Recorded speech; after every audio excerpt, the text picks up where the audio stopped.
Yeah, it's an incredible story because, like I said, I wanted to be a pediatrician by the age of 7. I was like, that's what I want to do.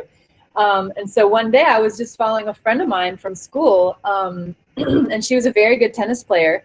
And we used to do our homework together after school or on the weekend. So this one day, I follow her, and well, she had a tennis lesson, so I went with her to the club, and I was in the clubhouse waiting, and I was just watching, and all the kids were on one court, and they were hitting the ball and running around, and it was like King of the Court or something like that. I don't know, around the world, whatever. And I was like, oh, that looks like fun. Not that I wanted to play tennis, I just wanted to play that game that everyone was playing. So someone saw me and like, oh, would you like to play? I said, sure. So I said, well, take your racket, go to the court.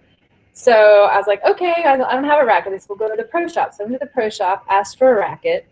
And she said, well, what racket do you usually use? I'm like, I don't know. I've never played. She's, oh, okay. So she gives me a racket, tells me to go to a tennis court, but points me to where like there's a coach with 2 little kids half my age on the court. And I was like, oh, I don't really want to do that. But okay, I was told to go there, so I go there. The coach shows me how to hold the racket, hand tosses me the ball, and I hit it. It goes over the net and in the court. And he looks at me and he goes, well, who told you to come here? I said, well, the lady in the pro shop. I was like, no, wrong court. So he pointed me to another court. So I went to the next court, and then after 5 minutes, the coach goes, well, who told you to come here?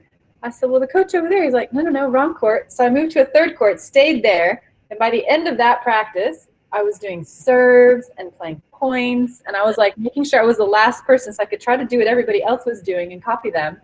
And we finished. I got off the court. I never made it to that court where all the kids were running around playing the game. But this very tall man comes up to me and says, hi, my name is Kevin. I'm the head pro here, and I've never seen you before. What's your name? How old are you? Where are you from? And how long have you been playing? And I said, I'm Mary. I'm Rachel's friend. I'm 10. I'm from here. And I've been playing about, I don't know, 45 minutes. And he's like, no, how many years? And I said, no, it's my first day. And he's like, okay, come back tomorrow with your parents. I said, okay.